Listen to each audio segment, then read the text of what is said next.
아주대 의과대 의료정보학과의 윤도경이라고 합니다. 제 소개를 조금 더 이제 서로 교감하기 위해서 말씀드리면, 저는 아주대 의대를 졸업을 했고요. 그리고 아주대학교 인턴을 마친 다음에 의료정보학과를 선택했습니다. 사실 그때 여러 임상과에서 좀 이제 같이 해보자 뭐 이런 얘기들이 있었는데, 뭐 그러다 실제로 뭐 거의 갈 뻔한 임상과들도 있긴 했었는데, 그때 제가 좀 기초에 대한 미련을 버리지 못하고, 그 중에서도 그때 당시에 저희 학교에 의료정보학과라는 것이 처음 생겨서, 근데 그때는 뭐 빅데이터니 인공지능이 뭐 이런 얘기는 없었습니다. 그래도 저게 좀 재밌을 것 같다. 그리고 저의 개인적인 사정으로 저희 집안이 전부 다 공대 집안이어서 저런 것이 또 나랑 맞을 것 같다는 느낌이 좀 들더라고요. 그래서 시작을 했습니다.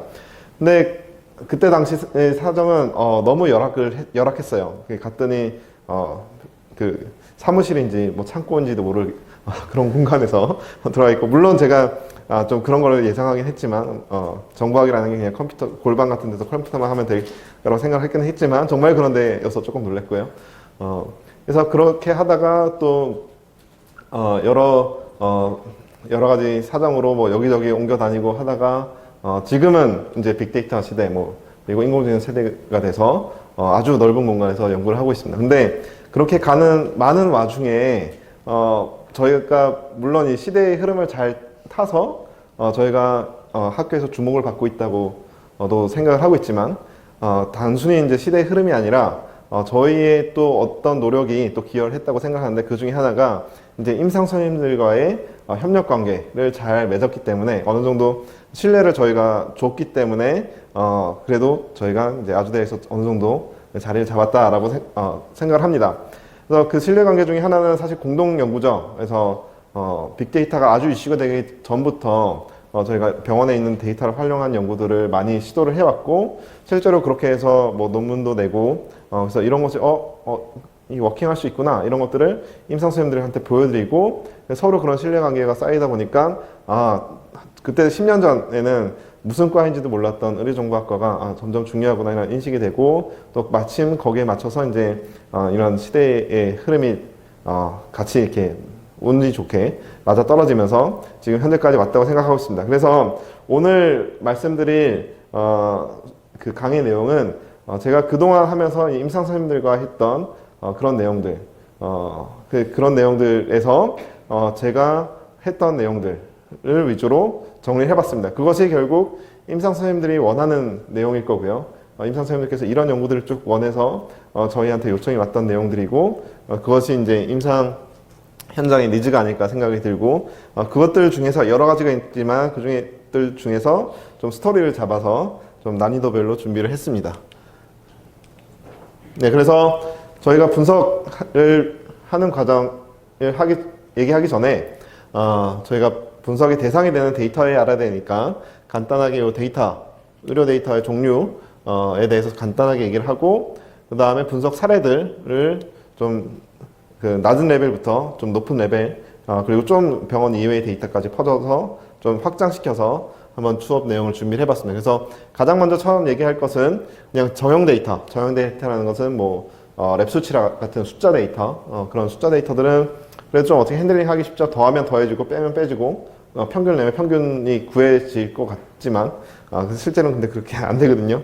네, 하여튼 그런 정형 데이터가 있고, 그걸 좀 더 넘어서서 이제 비정형 데이터를 우리가 좀 생각을 해볼 수가 있겠죠. 그래서 병원에는 비정형 데이터들이 많이 있습니다. 의사 선생님들께서 이 환자는 뭐 몇세 환자고, 뭐 당뇨가 있으면서 뭐 어쩌고 저쩌고, 뭐 무슨 진단명으로 무슨 증상을 온 환자다, 뭐 이런 주저리 써놓은 이제 텍스트 데이터가 있어서 그런 것들을 어떻게 우리가 처리할 수 있을까, 어떻게 접근할 수 있을까에 대해서 얘기를 하고, 그 다음에 좀 더 수준을 좀 더 나아가서 그 밖의 비정형 데이터, 특히 이 생체 신호 데이터, 생체 신호 데이터라고 하면 ECG라든지 아니면 그 아터리얼 블러드 프레셔 같은 센서로 측정되는 실시간적인 데이터들, 이런 것들이 중요한 이유는 최근에 이제 빅데이터가 이슈가 되면서 많은 데이터가 필요를 해졌는데, 결국 센서로부터 측정되거나 또 그런 것들이 주로 ICU에서 벌어지죠. ICU에서는 수많은 일들이 순식간에 많이 이뤄지고 그것을 잘 기록될 필요가 있기 때문에 데이터를 분석하는 입장에서는 되게 좋은 분석 대상이 됩니다. 그래서 그 내용들 좀 얘기를 해주고, 그 다음에는 하나의 병원에서만 데이터를 열심히 분석하다 보면 여러 한계가 있습니다. 첫째, 아주대병원에서 뭔가를 발견했는데 그것은 아주대에서만 발견되는 우연한 파인딩일 수도 있어요. 그럴 수도 있고, 또 하나는 실제 임상수험들을 분석하다 보면 이런 경우들이 있습니다. 내가 하루에 어떤 사람을 100명씩 본다. 그래서 내가 이렇게 몇 년을 봐왔기 때문에 환자 수가 엄청나게 많을 것이다. 해서 연구를 시작하자. 그래서 오케이, 그럼 한번 환자를 뽑아봅시다 해서 나이 조건을 걸고 진단과 여러 진단이 있고, 그 진단 뭐 전후에 랩이 어떻고 뭐 이런 조건을 걸다 보면 뭐 한 300명 이렇게 남을 때가 있어요. 그러면 그럴 리가 없다 막 이러면서 이렇게 서로 악유를 하게 되는 경우가 발생을 하죠.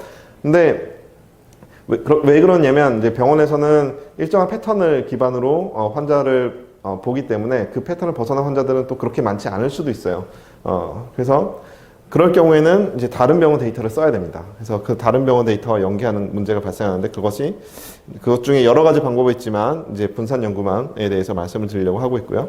또 우리나라는 단일 보험제도, 국가에서 대부분의 모든 사람을 커버하는 단일 보험제도를 적용하고 있기 때문에 그 데이터를 이용하면 좀 더 거시적인 관점에서의 분석을 할 수 있습니다. 그 내용.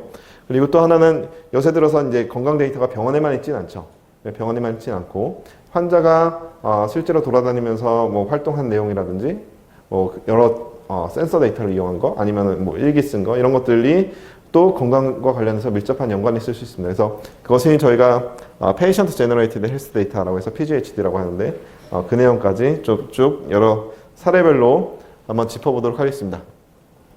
그래서 우리가 이제 빅데이터를 얘기를 할 건데, 혹자들은 이것이 가비지라고 그러고, 혹자들은 이것이 이제 금광이라고 얘기를 합니다.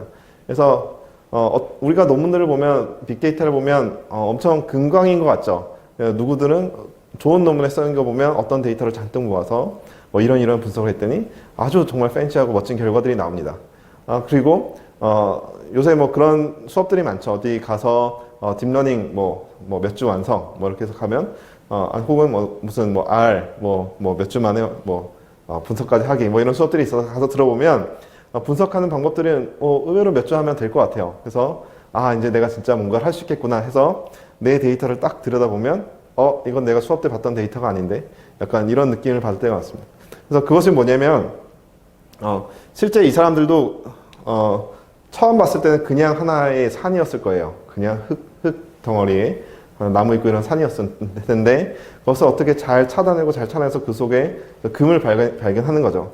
그래서 사실 우리가 보고 있는 이 이상한 데이터, 내가 딥러닝 하거나 R로 뭔가 하려고 했던 그 데이터인데 이상해 보였던 데이터도 어떻게 하면 사실 금광이 될 수도 있어요. 재활 연구를 잘하고 하면. 그래서 그런 거를 한번 살펴보도록 합시다. 그래서 가장 먼저 의료에서 이제 빅데이터 혹은 인공지능 적용할 때 나오는 것이 이제 영상 데이터들이죠. 그래서 이런 데이터들을 하루에도 뭐 수십 장, 수백 장씩 찍히고 그렇습니다. 그래서 이런 것들이 가장 인공지능이나 빅데이터 연구에서 가장 먼저 이슈가 됐던 이유는 이제 컴퓨터 사이언스 하시는 분들이 눈으로 뭔가가 명확하게 보이니까 이런 것들을 하고 있습니다. 근데 문제는 이런 뭐 프리텍스트 데이터들도 있고, 그 나머지 이제 의료적인 지식이 필요한 여러 데이터들은 또 쉽게 접근하기 쉽지 않은 상황이긴 하죠. 프리텍스트를 한번 볼까요? 그래서 여기 보시면 멀리서는 잘 안 보이실 텐데, 여기 이런 식으로 보통 병력에 대해서 써 있습니다. 뭐 상기 몇 세, 뭐 남하는 여하는 뭐 6년 전 DM을 진단받고 뭐 메디케이션 중인 환자로 타병원에서 커프에 대한 이밸류에이션 하던 중 발견된 뭐 시럼 크레아티닌, 시럼 CR 엘리베이션에 대해서 뭐 이밸류에이션 하기 위해 중중 블라블라블라 이렇게 돼 있는 거죠. 여러분들은 주로 제가 이제 전공들을 보니까 보건의료 쪽에 모신 분들이 많기 때문에 무슨 내용인지 대충 아시겠지만, 일반적인 이 자연어 처리 엔진들은 해석하기 어렵습니다. 일반적인 자연어 처리 엔진이라 하면 가장 발달되어 있는 것은 영어일 거고요. 네, 요새 구글 번역기 같은 거 돌려보면 아주 잘 되죠. 그래서 영어에 대해서 자연어 처리는 아주 잘 되어 있습니다. 저도 그렇고 여러 연구자들이 논문 쓸 때 요새 많이 도움을 받고 있을 정도로 구글 트랜슬레이트이 아주 성능을 잘 하고 있습니다. 그리고 그냥 한글의 일상적인 언어도 어느 정도 요새 되는 것 같아요. 그래서 우리가 핸드폰에서 어떤 명령어를 칠 때 그냥 말로 해도 어느 정도 얘가 반응을 하는 것 같습니다. 근데 이것이 이제 의료 영역의 텍스트면 이제 좀 얘기가 달라지는데요. 예, 영어랑 한글이 좀 섞여 있을 뿐만 아니라 그 영어가 일상적으로 쓰는 영어도 아니고 한글로 일상적으로 쓰는 한국어도 아니고 또 용어도 그 각 과마다 특이하게 쓰는 용어들이 많죠. 그래서 여기만 보는 DM만 하더라도 저도 의사 출신임에도 불구하고 한 10년 동안 정박하다 보니까 저는 DM이 데이터 마이닝이라고 생각이 먼저 들어요. 네, 근데 여기는 당뇨 환자인 거죠. 그렇게 또 이런 중의적인 뜻들이 많이 있다 보니까 이런 것들은 또 처리하기 어려운 부분이 있습니다. 그나마 좀 프리텍스트 중에는 좀 이렇게 구조화해서 넣는 경우들이 좀 있긴 있어요. 그래서 그런 경우들은 그나마 좀 패턴을 찾아서 처리를 할 수가 있습니다. 그래서 이런 것들은 어떻게 했는지 뒤에서 좀 보도록 하겠습니다. 그 다음에는 수치형 데이터들이 있죠. 그래서 물론 이 경우도 이제 어느 정도 임상적인 해석을 할 수 있어야 실질적인 의미를 해석할 수 있지만 어쨌든 좀 객관적이고 접근이 가능하긴 쉽게 접근이 가능하긴 합니다. 왜냐면 뭐 더하면 더해지고 빼면 빼지니까. 근데 무조건 그렇지가 않은 경우들이 있어요. 뭐 소견 참조가 들어간다든지 아니면 뭐 다른 뭐 꺽쇠 뭐 5 이상 이런 식으로 들어간다든지 숫자가 들어가 있는데 숫자가 안 들어가는 경우들이 많고 또 하나는 이것이 보면 이 비형 간염 바이러스의 이제 안티젠에 대한 검사인데 이것은 기본적으로 포지티브나 네거티브가 나와야 되거든요. 이게 아주대병원의 실제 결과 어떤 DB에 들어있는 결과입니다. 그래서 네, 이것이 이제 공개가 된다고 하니까 조금 좀 망설여지긴 하는데 어쨌든 제가 아주 많은 병원의 DB에 있는 정보를 좀 들여다봤는데 아주대병원이 그나마 괜찮은 편이거든요. 그래도 아주대병원이 괜찮은 편인데도 이 정도예요. 그래서 보면 플러스 마이너스 그러니까 어떤 코드화 되어 있는 것 같죠. 그래서 코드화 되어 있기 때문에 네거티브하고 포지티브가 돼야 되고 이 컬럼에 들어가 있어야 될 것 같습니다. 그런데 보면 얘는 뉴메릭 데이터가 들어가 있어야 될 것 같고 여기 텍스트 데이터가 들어가 있어야 될 것 같은 컬럼인데 보면 뉴메릭 데이터가 있어야 될 컬럼 같은 곳에도 데이터들이 잔뜩 들어가 있어요. 그리고 P면 P고 N이면 N이면 될 텐데 그것이 아니라 뭐 POS 이런 애도 있고 뭐 포지티브, 네거티브면 네거티브인데 또 하이픈을 쳐놓은 경우들 있고 아주 다양합니다. 그래서 이런 것들이 왜 벌어지느냐를 생각을 해보면 좀 병원 환경을 또 이해를 해야 합니다. 그래서 병원에서 그동안은 이 데이터를 많이 쌓아놓긴 했는데 이것이 우리가 흔히 얘기하는 2차 활용이죠. 세컨더리 어널리시스를 하기 위해서 한 고민을 전혀 안 하고 그냥 1차적인 활용, 진료를 위해서만 잘 쓰이면 된다는 그런 생각을 가지고 데이터를 관리를 해왔던 겁니다. 그래서 뭐 물론 의사 선생님들한테 뭐 P로 보이든 N으로 보이든 네거티브로 보이든 네거티브 마이너스로 보이든 상관없이 어쨌든 뭔가 내 환자를 딱 쳤을 때 그 환자 결과가 뜨면 뭘로 보여도 어쨌든 의사 선생님들을 이해하실 수 있으니까 뭐 그냥 괜찮아 하고 그냥 뭐 문제 없어 하고 넘어가고 그냥 계속 그렇게 하는 건데 문제는 2차 활용에 대해서 전혀 고민을 안 했기 때문에 이런 것들이 실제로 어떤 종류가 몇 가지나 있는지를 알 수가 없어요. 모든 데이터를 다 주지 않는 이상. 그러면 정말 내가 이 결과에 결과가 포지티브인 사람을 뽑는 것이 그 아주 단순한 일인 것 같은데도 아주 도전적인 일이죠. 그래서 저도 이제 대학원 학생들을 지도하다 보면 그래 누구누구야 그럼 결과가 어떤 사람들을 몇 명인지 한번 알아와 이렇게 하면 항상 그래도 제가 한 10년 동안 저희 병원 데이터를 봤기 때문에 어느 정도 예상하는 수치가 있는데 항상 그거의 반도 안 되는 숫자를 가지고 옵니다. 그러면 뭐가 잘못됐을 거야 좀 더 찾아보면 아주 자기가 열심히 잘 찾았다면서 뭐 그럴 리가 없다면서 하는데 항상 이런 문제들이 발생합니다. 그 다음에는 병원에 또 이런 데이터들도 있어요. 그래서 시그널 데이터라고 해서 ECG는 심전도죠. 그래서 심전도도 우리가 그냥 그림 같지만 이 안에 있는 데이터를 잘 뭔가 파일을 열어서 어떻게 잘 해석을 해보면 네, 이렇게 1초에 뭐 수백 개의 숫자들이 찍혀 있는 형태의 데이터입니다. 그래서 얘를 하나하나 모는 종의 그림을 그리면 이런 형태의 그림이 나타나는 구조이죠. 그래서 얘도 어떤 숫자 형태로서 데이터를 분석을 할 수 있는 구조입니다. 네, 그래서 여기까지가 대표적인 병원에 존재하는 데이터들이 어떤 것들이 있다라는 것들을 말씀드렸고요. 이제 본격적으로 아까 말씀드렸듯이 이제 가장 쉬운 것부터 하나하나 어떤 데이터들을 어떤 식으로 분석했다라는 것들을 좀 보여드리도록 하겠습니다. 본 과정이 의료정보 분석 전문가 과정이죠. 전문가 과정인 만큼 이제 점점 어려워지는데 본인이 어디까지 내가 할 수 있고 아니면 내가 얼만큼을 더 가야 되는지, 물론 이 길이 유일한 길은 아니겠지만 그래도 어느 정도 가늠을 할 수 있지 않을까라고 기대를 하고 말씀드리도록 하겠습니다. 첫 번째는 EMR 데이터를 가지고 분석했던 내용인데 스타틴이라는 약이 있습니다. 스타틴이라는 약을 먹으면 당뇨가 새로 생긴다는 보고들이 이미 해외에서 여러 번 있었습니다. 그래서 저희가 이제 임상 선생님께서 이제 저희한테 요청이 와서 그러면 우리 병원에서도 이런 현상들, 우리나라 데이터에서도 이런 현상들이 나타나는지 한번 분석을 해보자. 그래서 했던 거고요. 제가 여기서 말씀드리고 싶었던 거는 이 분석 내용이 아니라 여기서 뉴 온셋 DM, 새로 생긴 당뇨 환자를 어떻게 병원 데이터에서 차단할 것인가가 말씀드리고 싶은 포인트입니다. 어떻게 하면 될까요? 그래서 이런 문제들이 있을 때 혹은 데이터 저희 대학원 학생들을 가르치면서 한 1년 차쯤 되면 항상 이런 학생들이 한 명씩 있습니다. 갑자기 제 방 문을 열고 상기된 표정으로 와서 교수님, 제가 드디어 뭔가 해낼 수 있을 것 같습니다. 그래서 엄청난 걸 할 수 있을 것 같아요 하고 와서 막 설명합니다. 흥분해서. 근데 대부분의 포인트는 이래요. 그래서 어떤 환자는 진단명 뭘로 이렇게 찾아내가지고 하고, 어떤 약은 약 처방 가지고 뭘 해서 이렇게 잘 이렇게 엮어가지고 하면 뭐가 나올 것 같아요 이렇게 하는데, 그럼 역시 너는 아직 1년 차구나. 그래서 좀 더 공부를 해라. 이렇게 돌려보냅니다. 그래서 또 이해할 수 없다는 듯이 왜 저 교수는 저럴까 하면서 돌아가는데, 왜냐면 진단명을 저희가 믿을 수 없기 때문이죠. 그래서 여러 가지 이유로 진단명을 신뢰할 수가 없습니다. 여러 병원의 의료적인 사정 때문에 그럴 수도 있을 거고, 또 사람의 실수 때문에 그럴 수도 있을 거고, 또 다양한 영향들이 있습니다.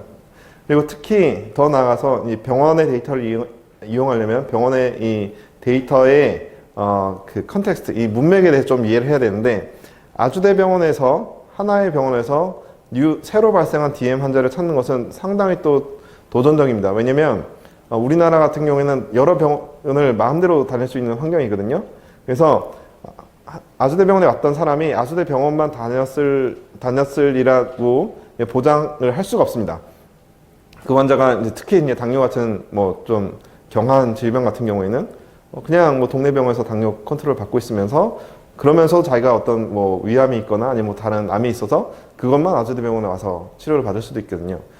그래서 그런 데이터들은 아주대병원에 없을 수도 있어요. 그래서 그런 상황에서 얘를 어떻게 해야 될 것인가. 그래서 저희가 했던 방안은 아주 좀 보수적으로 잡는 거죠. 그래서 단순하게 그냥 시간이 흐르다가 당뇨란 진단명이 그냥 뜬금없이 이렇게 딱 생겼을 때 그때를 당뇨라고 잡는 것이 아니라 그러면 여러 가지 변수들이 존재하는 거죠. 그래서 그것뿐만 아니라 진단명뿐만 아니라 약 코드가 같이 들어가야 되고요. 그래서 당뇨약을까지 먹을 정도면 이제 당뇨에 걸린 사람이라고 얘기를 할 수 있겠죠. 그리고 또 저희가 하고 싶었던 건 뉴온셋이었기 때문에 어느 시점 이전에는 정상이었던 것이 보장이 되어야 됩니다. 그래서 그것이 보장이 되기 위해서는 당뇨 코드가 발생하기 이전 어느 기간 동안은 랩 수치가 정상이어야 되고, 당뇨 진단 코드가 없어야 되고, 약 처방 기록이 없어야 되고, 그런 데이터가 어느 일정 기간 이상이어야 되고, 이런 조건들을 쭉쭉쭉쭉 달아야 됩니다. 그래서 단순하게 이렇게 환자 하나를 정의하는 것도 쉽지가 않다. 그래서 그것도 역시 이제 저희가 하려는 것이 이제 의료 데이터의 1차 활용이 아니라 이제 2차 활용을 하기 위한 거죠. 즉, 제가 1차 활용은 제가 원하는 대로 데이터를 집어넣고 제가 원하는 대로 쓸 거기 때문에 원하는 대로 데이터를 집어넣는 건데, 2차 활용은 제가 나중에 어떻게 쓸지 모르는 상태에서 어떤 형태로 데이터가 정리되어 있는 것을 그 다음에 쓰려는 거죠. 근데 그러다 보니까 내가 원하는 데이터가 제대로 들어가 있지 않을 확률들이 많죠. 그래서 그것을 어떻게든 이렇게 조합을 하고 조건들을 맞춰서 내가 원하는 한자로 맞춰야 되는데, 그죠? 그런 것들을 이제 저희가 조작적 정의라고 합니다. 그래서 조작적 정의하는 과정들이 이제 매우 중요하게 됩니다. 아웃컴도 뭐 그렇고요. 그래서 그런데 말로 하면 쉬운데, 네, 말로 하면 쉬운데 저희가 이거를 그러면 데이터가 어떤 뭐 데이터베이스의 테이블로 이제 들어가 있겠죠. 그래서 아까 말씀드린 그런 조건들을 저희가 뭔가 프로그램을 쳐서 네, 그런 사람들을 정의를 해내야 될 텐데 근데 앞서 말씀드렸듯이 데이터 자체도 엉망이고 데이터 안에도 여러 가지 에러들이 있고 그러니까 그 에러들을 다 프리프로세싱하고 또 이런 조건들을 다 따지는데 또 경우의수가 엄청 많이 발생하거든요. 그런 것들 다 따지다 보니까 제가 SQL로 그때 짰을 때 거의 한 2,000줄 정도를 짠 것 같아요. 그래서 이 정도의 하나의 서로게이트 마커를 찾는데 이게 조작적 정의를 정의하는데 이 정도 노력이 들어간다. 그래서 저렇게 해서 정의들을 하나하나 찾고 나면 그 다음에 어떤 테이블에 정리를 해서 뭐 R이든 SPSS든 뭐 이렇게 해서 돌려서 이제 분석을 하면 되겠죠. 그 다음에 말씀드릴 주제는 자연어 부분입니다. 그래서 사실 의료 데이터에 많은 아주 귀중한 데이터들이 이제 자연어에 들어가 있어요. 근데 아까 저희가 초반에 말씀드렸듯이 병원에 있는 데이터를 병원에서 의사 선생님들이 썼던 자연어를 컴퓨터가 해석하게 하는 것은 아직까지 많이 도전적인 과제들이 있습니다. 네. 특히 저도 뭐 안과 선생님들이나 뭐 이쪽 특수한 마이너과의 차트들은 아무리 봐도 제가 읽을 수 없는데, 그죠? 그런 것들을 엔진으로 만드는 것들은 더 어렵겠죠. 근데 그런 것들은 좀 저희들이 해결해야 될 좀 도전적인 영역에 있다고 생각하고, 하지만 저희가 그래도 좀 어느 정도 접근할 수 있는 또 영역의 것들이 있습니다. 그 중에 하나의 예시를 보면 이런 하나의 레포트 형식의 데이터가 되겠는데요. 즉, 그 하나하나 이렇게 이 환자는 몇 세 환자고 어떻게 어떤 진단을 받고 어떻게 받고 이렇게 풀어 쓴 게 아니라 이렇게 보고서 그 어느 정도 구조화된 형태로 뭐 이번에 뭘 했다. 그 다음 과정은 뭘 했다. 뭐 어떤 파인딩이 있었다. 이렇게 정리가 되어 있고 어떤 패턴이 있으면 저희가 이 내용을 컴퓨터한테 이해를 시킬 것을 요구하는 것이 아니라 특정한 패턴을 찾도록 해서 원하는 정보를 뽑아낼 수가 있어요. 그래서 이것은 PCI라고 해서 이제 Percutaneous Intervention을 해서 이 관상동맥에 그 뭐죠?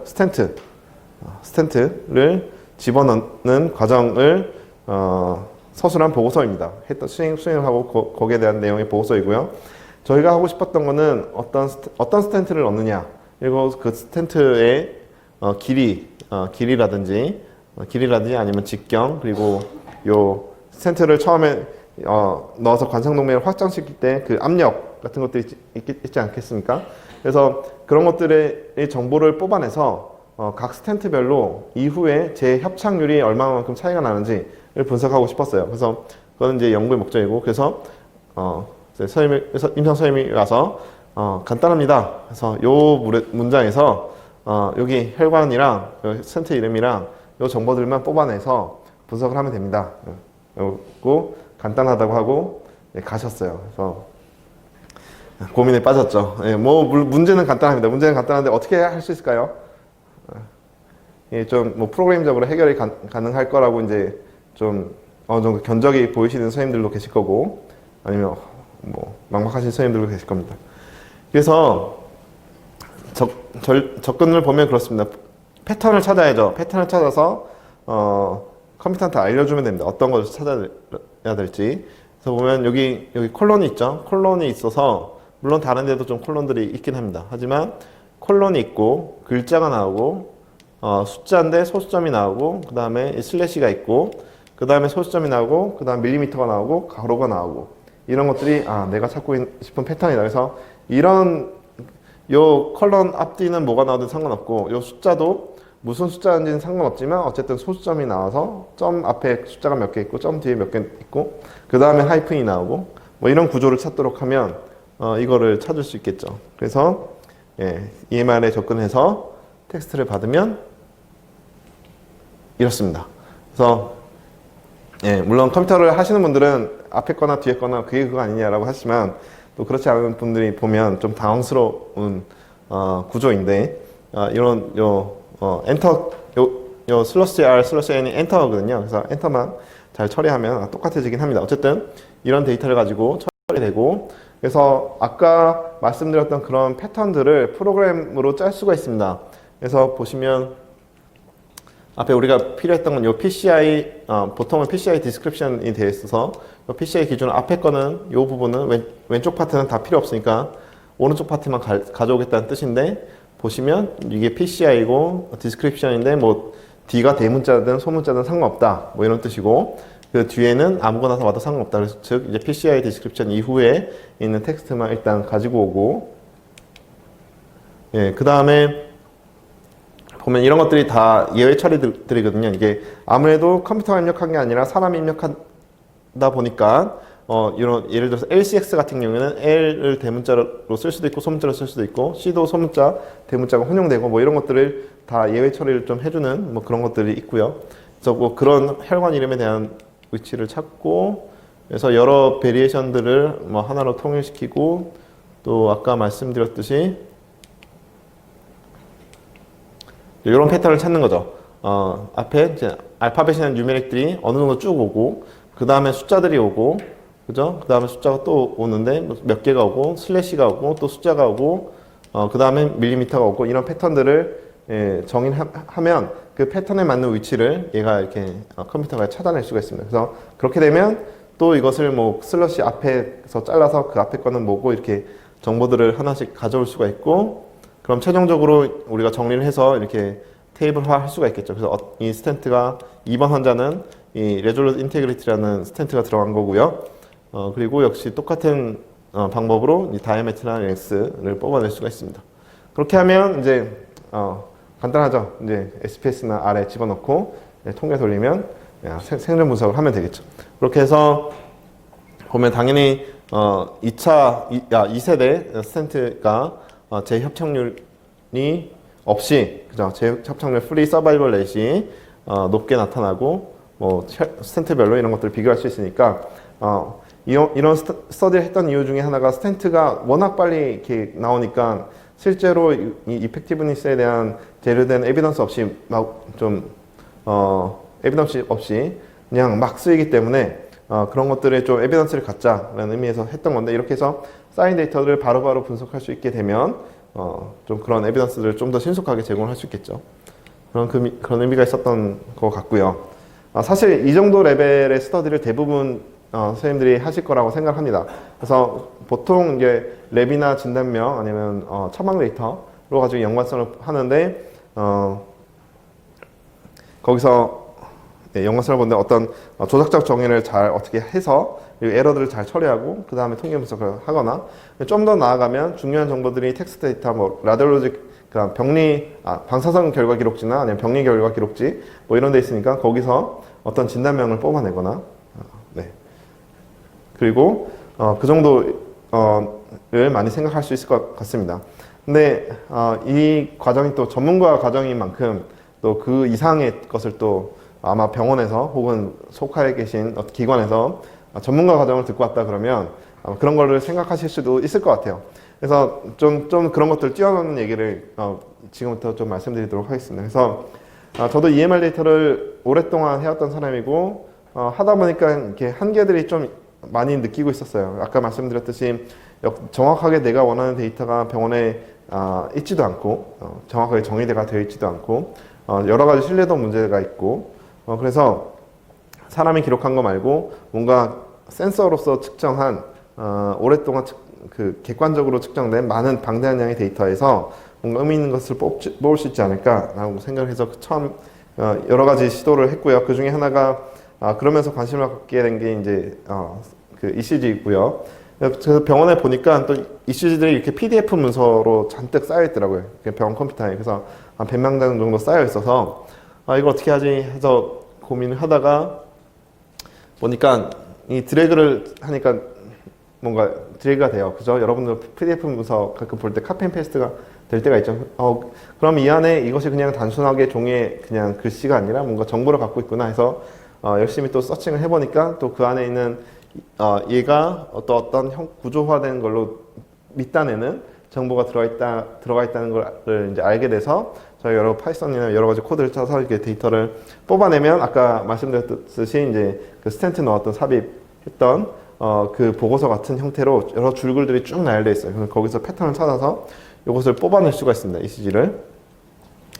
네, 그렇게 해서 저희가 그런 것들 다 뽑아서 데이터베이스화 했고, 그래서 한 100만 명 정도 환자에서 앞서 보였던 뭐 QT 값이라는 QTC 값이라는 RR 같은 시라든지 이런 것 심전도에서 뽑아낼 수 있는 여러 파라미터들을 데이터베이스화해서 저희가 공개를 하고 있습니다. 그래서 아마 구글에서 ECG 뷰 2라고 하면 저희가 데이터베이스 공개한 거를 아마 받아서 연구하실 수도 있고요. 이거는 이제 그 다음 버전이긴 한데 그 다음 버전은 저희가 여기는 파형들까지 전부 다 디지털화해서 데이터베이스화 했는데 아쉽게도 이제 병원에서 공개하지 말라 그래서 얘는 아직 공개가 안 되어 있습니다.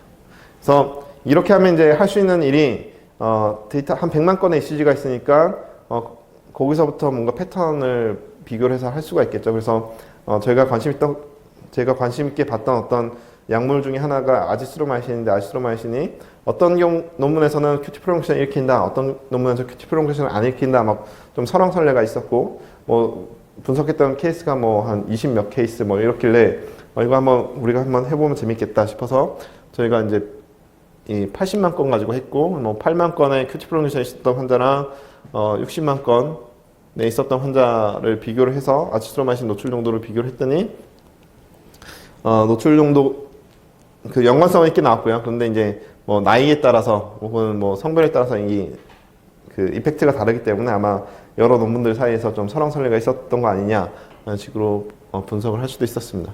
그래서 더 나아가서 ECG를 가지고 이제 분석을 하려고 하다 보니까 저 포터블 ECG 같은 경우에는 뭐 수술하기 전에 한번 한 3초 정도 결과가 있거나 아니면 뭐 특정한 이벤트가 있었을 때 잠깐 이렇게밖에 없습니다. 근데 우리가 약물을 투여하고 약물이 심전도에 미치는 영향을 보려면 가장 이상적인 방법은 약을 사람한테 투여를 하고 투여되기 이전부터 심전도를 쭉 찍고 있다가 약물을 투여한 순간 이후부터 ECG를 계속 지속적으로 쭉 찍는 거죠. 한 몇 날 며칠이고 그러면 약이 투여되는 거에 따라서 ECG의 변화 패턴을 볼 수 있을 겁니다. 근데 아까 말씀드렸던 어떤 우리가 알 수 없는 어떤 특정한 시점 한순간이기 때문에 앞서 말씀드린 약물 투여되고 나서 쭉 변화되는 패턴을 보기에는 힘들어요. 그래서 근데 그렇게 측정하는 곳이 이제 ICU가 이제 집중치료실에 있습니다. 집중치료실에 입원을 하면 모니터링 디바이스에 ECG를 측정을 하고 쭉 모으죠. 그래서 저희들이 그런 것들을 이제 데이터를 모으기로 이제 결정을 했고 이거는 이제 하나의 사례라고 생각합니다. 어떤 사례냐면 병원에서 혹은 저희가 이제 접할 데이터의 범위가 한정적일 때 그때 우리는 뭔가 추가적으로 데이터를 모으려는 움직임을 해야 됩니다. 데이터 분석하는 사람이 데이터 사이언티스트가 단순히 가만히 앉아서 있는 데이터만 하려고 하면 결국 나의 역량을 제한할 수밖에 없어요. 그래서 그것을 더 나아가서 뭔가 새로운 남들이 못하는 뭔가 새로운 것을 하려면 결국 분석은 데이터에 기반하기 때문에 새로운 데이터를 모으려는 노력도 중요하다고 생각하기 때문에 이 사례를 집어넣었고요. 그래서 근데 얘는 좀 공사가 컸습니다. 그래서 기존에는 데이터를 모을 수 있는 인프라가 없기 때문에 병원에 있는 요 모니터링 디바이스 하나하나와 저희 병원에 있는 수집 서버랑 연결하는 작업들을 위해서 이제 배송 공사 이런 것들 환자들 없을 때나 뭐 있을 때나 뭐 배송 공사 열심히 하고 뒷단에 서버실까지 뭐 그리고 네트워크 같은 공사들을 하고 뭐 이런 작업들을 하고 추가적으로 저희가 이런 벤틸레이터 데이터도 연결하고 아니면 그 뇌의 산소 포화도를 측정하는 기기 등 다양한 기기들을 연결을 하고 있고요. 그렇게 해서 현재 한 130개의 베드에서 생체 신호를 다 이제 실시간으로 모으고 있습니다. 그래서 이것이 이제 제 방 앞에서 모이고 있는 현황을 보고 있는 거고 빨간색이 이제 데이터가 안 모이는 것이거든요. 그래서 뭐 이런 날은 이제 응급이죠. 저희 뭔가 시스템이 죽어서 다 빨간 날은 그렇습니다. 그래서 한 18,000명 정도 환자를 보고 있고 그래서 이렇게 다 모았기 때문에 특정 시점에 가면 특정 시점에 데이터를 볼 수가 있고 그때 시점에 저희가 프로그램을 적용해서 자동으로 QT 간격을 Q 웨이브 뭐 T웨이브의 끝 같은 것들을 디텍션 할 수 있기 때문에 이렇게 되면 저희들이 약물 투여하고 나서 QT 관계가 어떻게 되는지 시계열적으로 쭉 볼 수가 있겠죠. 네, 그래서 이렇게 데이터를 추가적으로 모집하는 노력도 있고요. 그 다음에는 좀 다른 내용입니다. 이제 그렇게 해서 또 생체 신호를 잔뜩 모았습니다. ECG도 모으고 혈압도 모으고 호흡 데이터도 잔뜩 모으고 그렇게 해서 아까 말씀드렸듯이 데이터가 이렇게 밀도 있게, 즉 ECG 같은 경우에는 저희가 초당 500개의 숫자로 이루어져 있거든요. 500Hz로 측정하기 때문에. 그래서 엄청나게 밀도가 있는 데이터인 거죠. 한 시간에 많은 양의 데이터도 있고, 또 ICU에서는, 집중치료실에서는 실시간적으로 약도 많이 투여하고 랩 검사도 많이 하고, 그래서 실시간적으로 변하는 아주 밀도 있는 데이터들이 많이 있습니다. 그래서 인공지능 알고리즘을 적용을 해서 실시간적으로 뭔가 판단하는 알고리즘 만들거나 아니면 예측하는 알고리즘 만들거나 뭐 이렇게 좋은 환경입니다. 그래서 저희들이 처음에 시도했던 것들은 그 sepsis 폐혈증을 예측하는 모델을 만들려고 했고요. 그래서 그 구조가 네, 이런 구조이고요. 그래서 근데 생체 신호 데이터가 너무 뭐라 그러죠? 해석하기가 힘들죠. 너무 고차원이 되고 너무 밀도가 있으니까.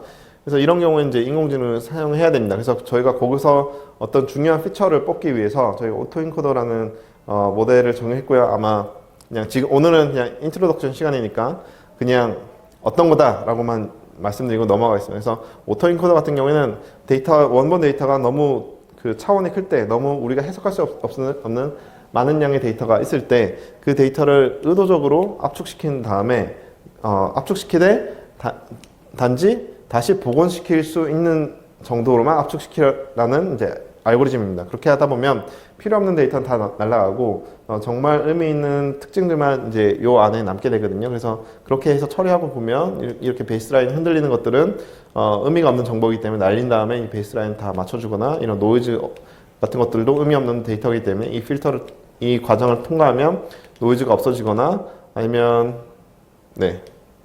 이게 원래 동영상인데 보시면 이제 요 값들을 좀 변화하면서 이 T웨이브가 변화하는 모습들이 보이거든요. 그 말은 그 T웨이브에 관련된 어떤 피처를 인공지능이 학습했다는 말이기는 합니다. 그렇게 해서 저희가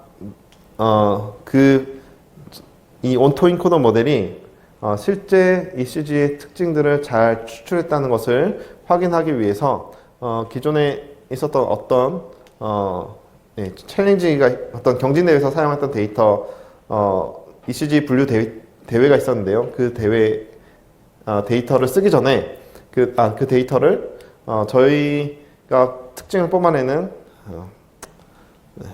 요 부분을 먼저 적용시키고 했더니 그러니까 저희 데이터에서 어떤 특징들이 중요하다는 것을 알았고 그거를 미리 힌트를 주고 학습을 시켰더니 학습도 훨씬 빨리 되고 성능은 이제 훨씬 좋아지는 것을 볼 수 있었고요. 그 말은 저희가 만든 인공지능 알고리즘들이 ECG에서 어떤 부분이 중요하다는 것을 얘가 잘 알고 있다는 것들을 증명이 됐고, 그래서 그걸 이용해서 이 sepsis가 발생하기 1시간 전에 이런 여러 생체 신호 데이터들과 sepsis가 발생하지 않은 환자들의 데이터를 이제 비교를 해서 이 사람들이 이후에 폐혈증이 발생할 건지 아닐 건지를 예측하는 모델을 만들었고, 저희가 논문을 준비 중에서 요 안에 구체적인 성능 결과를 넣지는 않았지만 여러 성능 평가 인덱스들이 뭐 0.9를 다 뛰어넘는 결과를 보이고 있습니다. 그래서 이런 식으로 응용이 가능하겠죠. 그래서 내과계 환자 같은 경우는 주로 이런 패턴을 보이게 되는데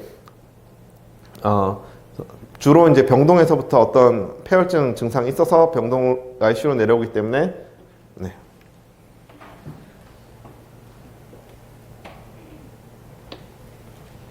병동에 ICU에 들어왔을 때부터 이제 폐혈증 예측 점수가 높게 나타나는 경우가 있고요.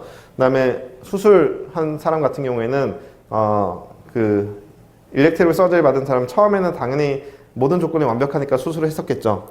그래서 처음에는 스코어가 낮다가 ICU에 오랫동안 입원해 있는 어떤 기간 동안 뭔가 균에 노출이 돼서 이렇게 스코어가 높아지는 이런 양상들을 발견할 수 있었습니다. 네.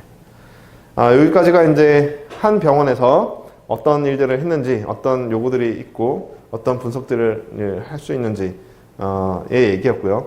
더 나아가서 이제 앞서 말씀드렸듯이 한 병원 데이터가 충분하지 않을 수가 있습니다. 그 경우에는 여러 병원 데이터를 이제 분석을 해야 됩니다.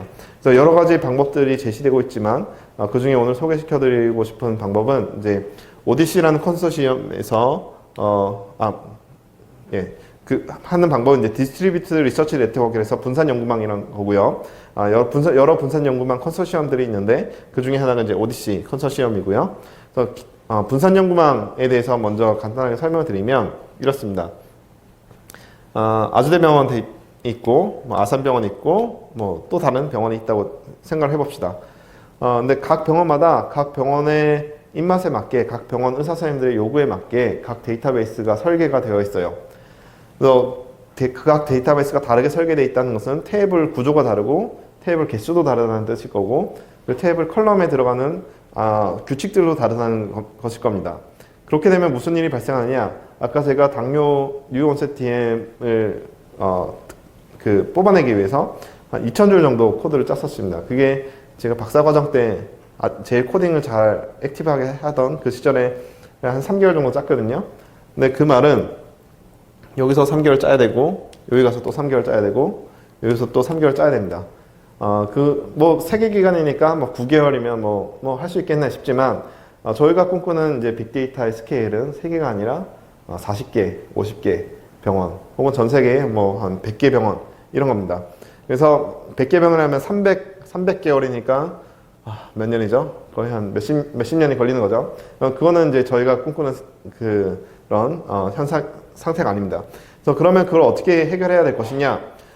근데 그러면 하나의 가능한 방법 중에 하나는 데이터를 다 표준화 시켜놓고 처음부터 이런 형태로 너희 데이터 모아 하고 이제 강제로 하는 거죠. 근데 그러면 각 병원에서 난리가 나겠죠. 이렇게 일하기 너무 불편한데 그래서 우리 편하게 했었는데 하면서 원래 방식을 고집할 거고요. 그 다음에 가능한 방법은 데이터를 표준화해서 한 곳에 다 모으는 거죠.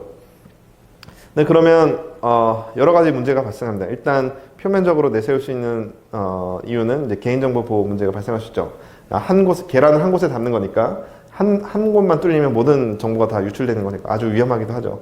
그것뿐만 아니라 병원들은 자기 데이터를 별로 내보내고 싶지 않습니다. 일종의 일기장 같은 거기 때문에 일기장에 제가 공개하고 싶지 않은 내용도 많이 들어가 있잖아요. 예를 들어서 저희 병원의 치료 성과율, 성공률 이런 것들이 공개되면 다른 병원이랑 비교가 되고 그래서 그것들이 이제 병원 경영에 좀 안 좋은 영향을 미칠 수도 있습니다. 그래서 그런 병원들이 이제 데이터를 공개하기 꺼려를 하죠. 그래서 하는 방법 중에 하나가 데이터를 표준화해서 해놓되 데이터를 모으거나 공개하지 않고 각 병원에 가지고 있고 그러면 대신 뭘 하느냐? 외부 연구자가 분석 코드를 짜면 그 코드를 받아서 결과만 내놔라. 예를 들어서 너희 병원에 고혈압 환자가 몇 명이냐 라는 코드면 나는 30명, 나는 60명, 나는 50명 하면 140명이죠. 그러면 개인 정보들을 노출 없이 그냥 이 세 병원의 고혈압 환자가 140명이구나 이렇게 결과를 얻을 수 있게 되는 겁니다. 그래서 그렇게 하는 것이 이제 분산 연구망의 이제 기본적인 돌아가는 원리이고 그렇게 되면 코드 한번 3개월 짜고 나면 이게 3개 병원이든 100개 병원이든 한 번에 다 순식간에 분석이 가능하겠죠. 이상적으로는. 네. 그래서 여러 컨소시엄 그런 형태의 컨소시엄인데 그중에 가장 국제적이고 가장 큰 규모로 현재 활발하게 지금 운영되고 있는 단체는 컨소시엄은 오디시 컨소시엄이고요. 아주대학교 병원도 여기 컨소시엄에 참여해서 하고 있고요.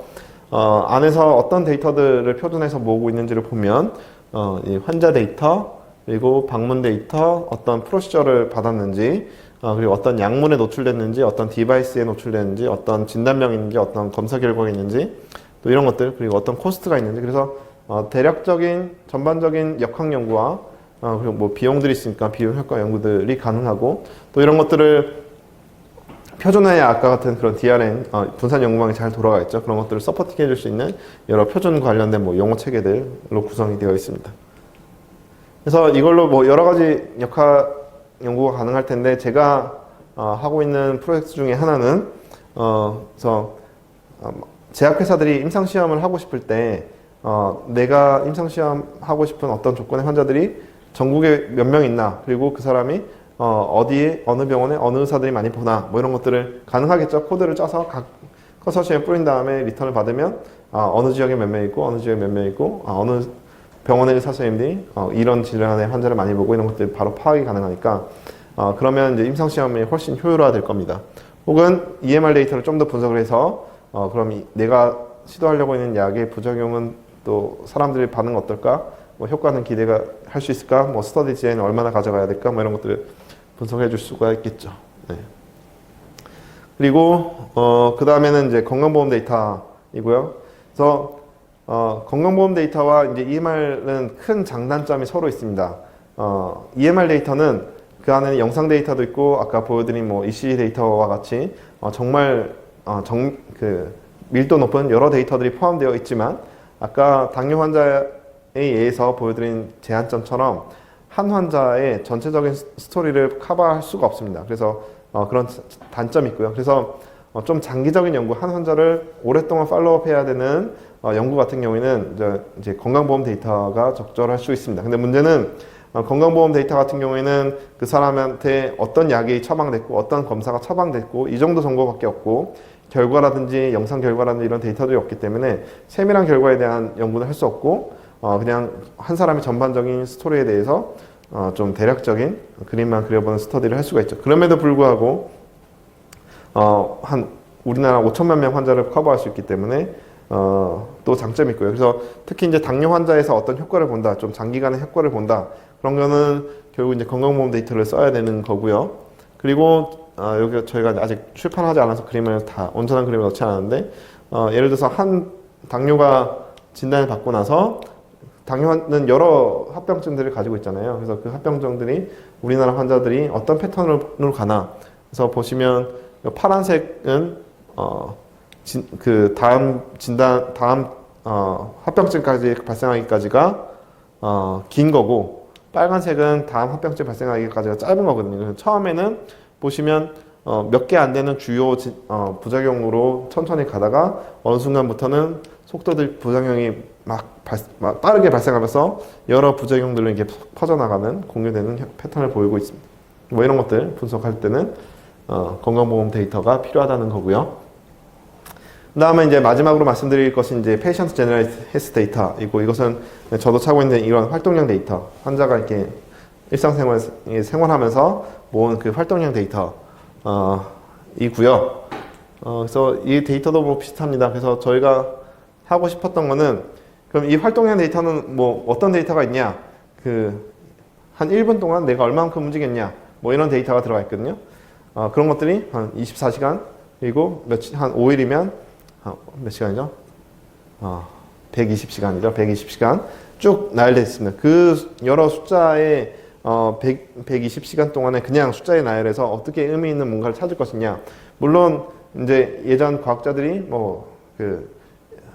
하루와 다른 날 사이에 활동량의 베리에이션이라든지 하루에서의 활동량의 베리에이션이라든지 뭐 이런 것도 의미가 있다라고 밝혔지만 그것은 여러 피처 중에 하나일 것이고 숨겨진 여러 특징들이 있을 겁니다. 역시 그것도 아까 처음에 ECG 분석에서 보여드렸던 저희가 오토인코더로 이런 것도 특징을 뽑자라고 시도를 했고 그래서 그것이 정말 잘 작동하는지를 보기 위해서 저희들이 이것이 이제 활동량 데이터 분포거든요. 어떤 시간에 많이 활동하고 어떤 시간에 적게 활동하고 하는데 임의로 어떤 시간 데이터를 없앤 다음에 그 시간의 활동량을 복원시키겠죠. 그래서 얘가 이 활동의 어떤 사람의 활동 패턴을 잘 이해를 한다면 삭제된 공간에서도 잘 원래 원본 데이터를 예측을 할 겁니다. 그래서 기존에도 이런 것들을 복원하는 여러 수학적인 모델들이 있었지만 역시 이제 딥러닝 모델을 하니까 보시면 빨간색이 복원값인데 실제 복원해야 될 값들과 비슷하게 복원을 하고 있는 모습을 볼 수가 있었고요. 그렇게 해서 저희들이 여기까지 압축된 피처를 이용해서 실제 뭔가 아웃컴, 활동과 관련된 아웃컴을 예측하는 데 한번 적용을 해보고 있고요.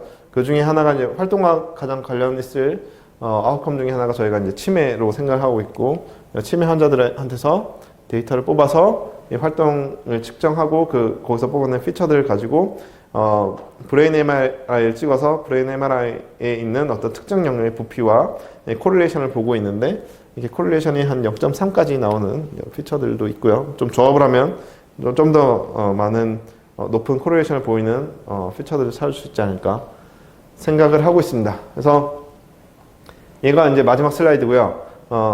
그래서 여러 가지를 봤습니다. 그래서 앞에 한번 봤던 내용들 다시 서머리를 해보면 EMR 병원에 어떤 데이터가 있는지를 저희들이 쭉 봤고, 그냥 가장 간단한 정형 데이터로부터 코드화된 데이터로부터 어떻게 우리가 진단명을 측정하는지, 그리고 그 텍스트 데이터를 어떻게 했고, 그리고 또 다른 시그널인 비정형 데이터를 어떻게 했고, 그리고 우리가 더 추가적으로 데이터를 모으려면 또 어떻게 해야 되고, 또 그 병원을 벗어나기 위해 DRN을 하거나 아니면 건강보험 데이터를 하거나 뭐 이런 걸까지 했죠. 그래서 이런 거를 다 할 수 있는 사람이 이제 의료 데이터 분석 전문가, 데이터 사이언티스트라고 했을 때 어떤 역량이 필요할까라고 제가 한번 좀 정리를 해본 내용이고요. 사실 이건 제 대학원 학생들한테 이거 다 하면 졸업시켜줄게라는 그림이긴 합니다. 그래서 가장 중요한 게 사실 도메인 지식이죠. 그래서 근데 여기 계신 선생님들께서는 대부분 어느 정도 도메인 지식을 가지고 있다고 생각해서 그래도 좀 행운이라고 생각이 들고요. 그래서 있는 데이터를 그냥 분석을 할 거면 뭐 데이터 분석하고 처리하고 해서 R이나 뭐 파이썬이나 이런 거를 분석하시면 분석할 수가 있죠. 근데 그것보다 더 나아가서 내가 뭔가 실제 데이터를 더 모으겠다. 아니면 내가 어떤 데이터를 받았는데 이게 그냥 PC급에서 돌아갈 수 있는 규모가 아니다. EMR 전체 데이터를 받았다. 뭐 이러면 그 데이터를 단순히 CSV나 엑셀로 열 수가 없죠. 그렇게 하려면 역시 결국 서버급을 만져야 되고 결국 그냥 누가한테 맡기더라도 내가 알고 맡겨야 되니까 결국 이런 인프라를 좀 건드릴 수밖에 없습니다. 그래서 인프라가 결국 서버나 스토리지 네트워크이고, 또 데이터를 수집하려면 수집하는 뭐 센서라든지 어떤 프로그램을 만져야 되니까 이런 것들도 만져야 되고, 근데 데이터가 또 너무 커지면 그냥 RDBMS뿐만 아니라 하드도 만져야 되고요. 하얀색은 옵션이고요. 노란색은 꼭 한번 알아라는 영역이긴 합니다. 그리고 그렇게 해서 데이터가 큰 데이터, 그냥 우리가 보던 뭐 한 수천 명 데이터가 아니라 1억, 한 2억 이렇게 넘어가는 뭔가 데이터를 하려면 이제 이런 것들이 필요하다는 말씀이고, 그래서 알파이썬 같은 것도 필요하고, 단순히 툴을 사용하는 줄 아는 거는 그냥 분석가라기보다 뭐라고 해야 될까요? 그러니까 실험실에 비유하면 기술자인 거죠. 연구자라기보다. 그래서 실제 그것을 자기가 뭔가 가설을 세우고 하려면 역시 통계라든지 역학, 해석을 알아야 스터디 디자인을 하고 뭔가 가설을 세우고 분석을 하겠죠. 근데 뭐 여기까지만 해도 뭐 괜찮은데, 근데 더 나아가서 내가 딥러닝이라든지 어떤 기계학습을 하고 싶다. 그러면 역시 기계학습과 관련된 여러 가지 수학이라든지 확률 통계론이라든지 뭐 기계학습 이런 거 알아야 되고, 또 요새 뭐 이거 시대가 지나면 변할 수도 있지만 요즘에 AI 같은 경우에는 뭐 GPU 써야 되고, 그걸 또 GPU를 쓰기 위한 또 다른 또 라이브러리들을 쓸 수 있어야 되고 뭐 이런 거고요. 그 다음에 또 빅데이터의 분석의 특징이 이것을 결과를 남한테 잘 이해를 시켜줘야 되는데 생각보다 어려울 때가 많습니다. 예를 들어서 보면 우리가 이 그림에서 표현할 수 있는 것이 한 3차원 정도 되잖아요. 3차원 정도 되는데 빅데이터 연구 막 이렇게 하다가 뭐 이렇게 하다 보면 저희가 다루는 차원이 한 300차원, 뭐 400차원 이렇게 될 때가 있어요. 그런 거를 비전문가, 주로 이제 저희가 설득해야 될 그 의사결정자들은, 보직자분들 같은 경우에는 이제 비전문가일 가능성이 높으니까 그것을 이제 알아들을 수 있게 가공을 해서 보여드리고 설명을 드려야 돼요. 그리고 학생들도 지도교수를 설득을 해야 이제 졸업을 할 수 있잖아요. 그래서 결국 이렇게 복잡한 것을 복잡한 거 했어가 아니라 복잡한 걸 이해할 수 없는 사람한테도 할 수 있는 수준으로 그걸 잘 제시를 하는 게 또 사실 보면 빅데이터 연구에서 사실 중요한 포인트 중에 하나고, 또 거기에 관련된 많은 비주얼라이제이션 기술도 있고 여러 알고리즘도 있는 것이 현실입니다. 그래서 그런 것들을 하려다 보면 뭐 이런 것들을 직접 할 필요는 없겠지만 어느 정도 이해를 해야 이런 것들과 연결돼서 잘 비주얼라이제이션 해서 남을 설득해서 결국 빅데이터 연구의 최종 단계로 학생들은 졸업일 거고, 뭐 어떤 회사에 있는 사람들은 어떤 상품의 성공일 거고, 끝으로 가지 않느냐. 근데 계속 이렇게 쌓이는 것이 아닐까라는 것이 생각입니다. 그래서 제 홈페이지 주소 보시면 뭐 좀 더 다양한 자료들도 보실 수 있고, 아니면 뭐 궁금증 있으면 메일로 주셔도 좋고요. 네, 그렇습니다. 오랜 시간 경청해 주셔서 감사합니다. 네. 혹시 뭐 질문이나 코멘트 있으실까요?